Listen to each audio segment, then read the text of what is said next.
Hello बच्चों, मेरा आज लेक्चर नंबर 7 है जो बोर्ड के पॉइंट ऑफ व्यू से इम्पोर्टेंट है। वैद्युत द्विध्रुव की निरक्षीय या अनुप्रस्थ स्थिति में वैद्युत क्षेत्र की तीव्रता। तो देखो, ये एक मैंने वैद्युत द्विध्रुव यानी कि ए बी एक वैद्युत द्विध्रुव है। इस पर -q आवेश है, इस पर +q आवेश है, और ये इसका द्विध्रुव का मध्य बिंदु O है।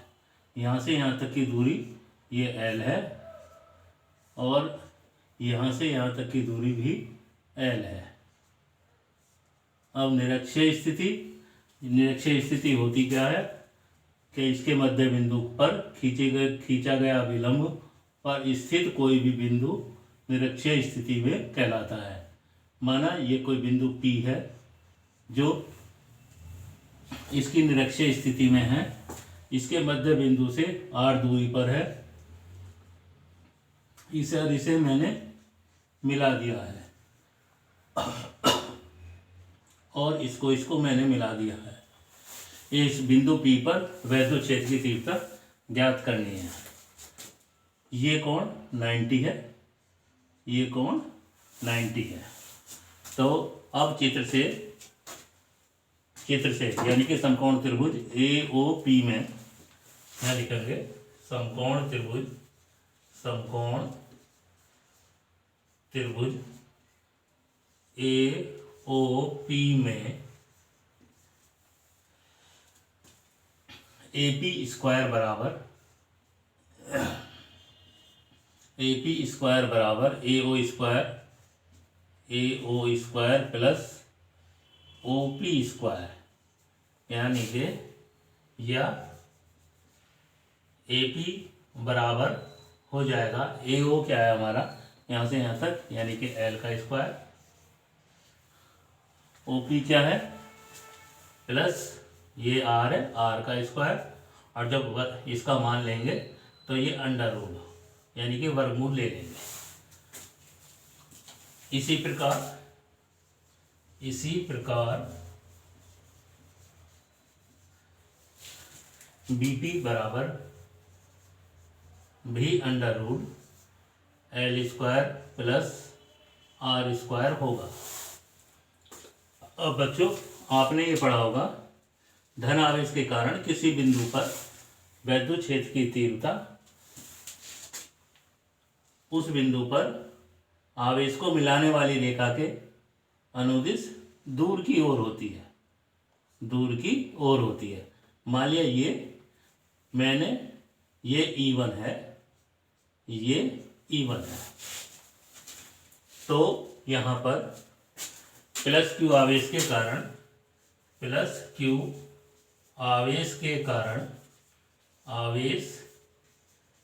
कारण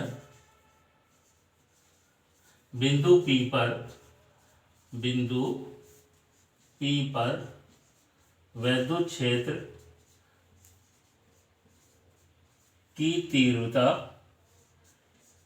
तीव्रता यानी कि E1 बराबर क्या आएगा? 1/4πε0 K आवेश हो गया Q, और यहाँ से यहाँ तक की दूरी यानी कि क्या होगा? BP, और BP हमारा कितना? ये रहा, इसका स्क्वायर यानी कि R square plus L square. इसका स्क्वायर करेंगे तो जब इसका स्क्वायर करेंगे तो ये रूट हट जाएगा, और दिशा होगी इसकी, ये होगी BP दिशा, B से P की ओर ये दिशा होगी।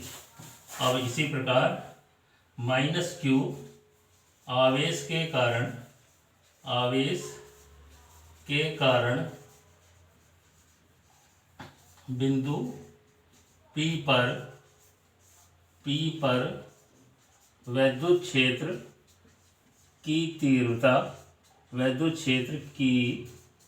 तीव्रता यानी कि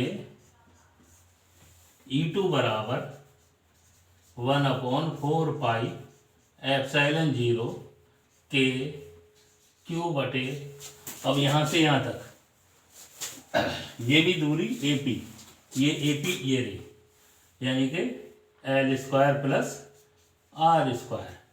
वर्क करेंगे तो ये रूट हट जाएगा और इसकी दिशा होगी, क्योंकि हम जानते हैं ऋण आवेश के कारण किसी बिंदु पर वैद्युत क्षेत्र की तीव्रता बिंदु को आवेश की ओर मिलाने वाली दिशा में होती है।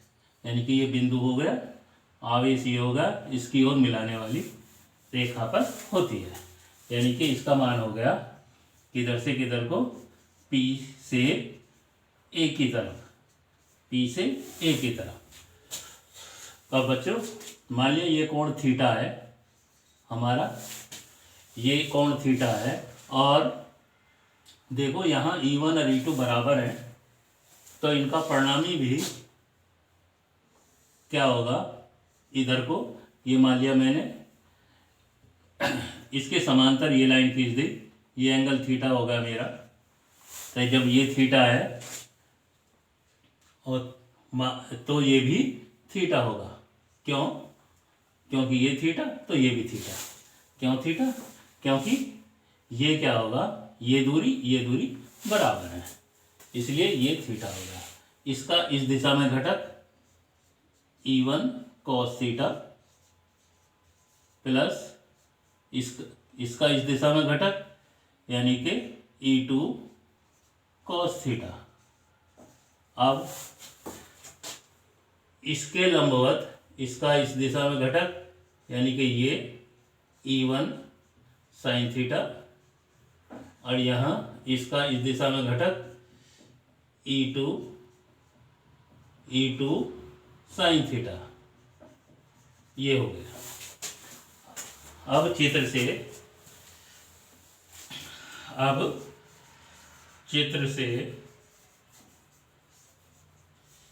से E1 sin थीटा तथा E2 sin थीटा परिमाण में बराबर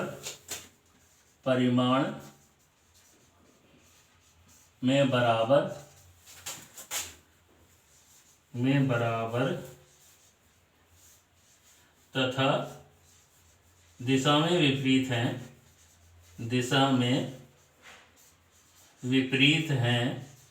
विपरीत हैं, अतः इनका परिणामी शून्य है। अतः इनका परिणामी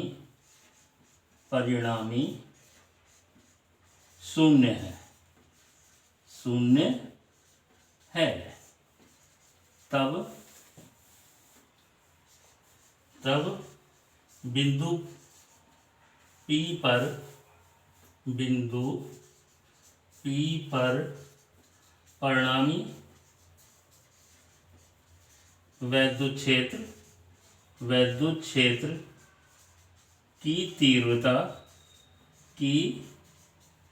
तीव्रता यानी कि E बराबर E1 cos theta plus E2 cos theta.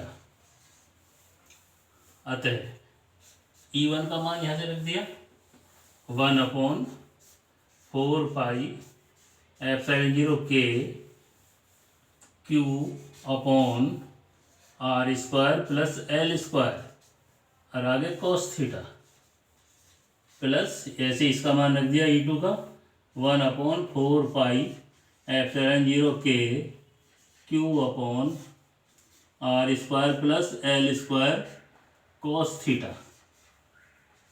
Theta. इन दोनों को मैंने जोड़ लिया, जोड़ के क्या आया 1/4πε0 के Q बटे R² प्लस L² और ये होगा 2 cos थीटा। अब E बराबर होगा हमारा 1/4πε0K Q/R² + L² और गुणा 2 cos थीटा। इस त्रिभुज से cos बराबर आधार बटे कर्ण, इस त्रिभुज से, इस समकोण त्रिभुज से cos बराबर होता है आधार बटे कर्ण। आधार होगा हमारा L, कर्ण होगा ये, तो 2L बटे कर्ण है हमारा ये। इसका मान यानी कि AP बराबर ये √R²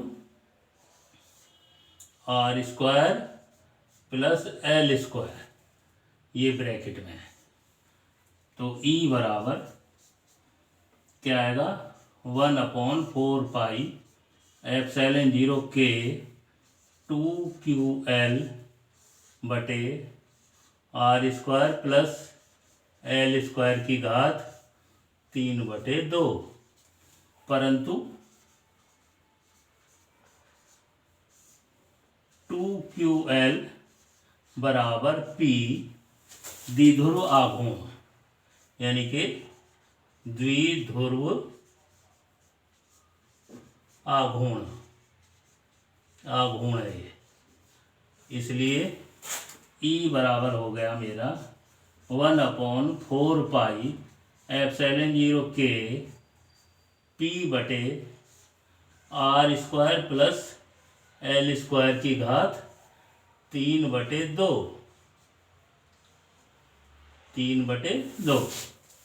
अब चूंकि L very less than R, इसलिए L² को छोड़ने पर, इसे छोड़ने पर क्या आएगा E बराबर 1/4πε0K P बटे R की घात 3। जब इसे छोड़ देंगे तो R की घात 2 गुणा 3/2, 2 से 2 कट जाएगा, इतना आ जाएगा।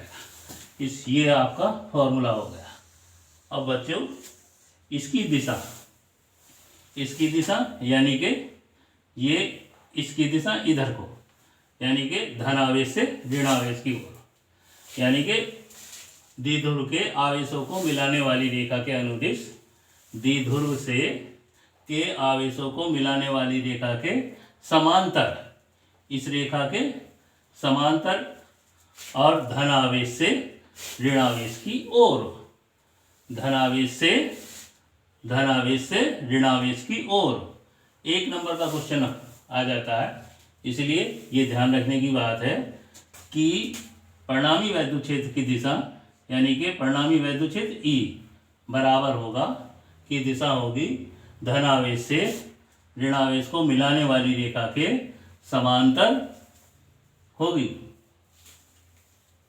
या इसे हम ये भी कह सकते हैं वैद्युत द्विध्रुव आघूर्ण की दिशा के विपरीत होगी। इस प्रकार से बच्चों ये इम्पोर्टेंट डेरिवेशन है जो मैंने आपको समझा दिया।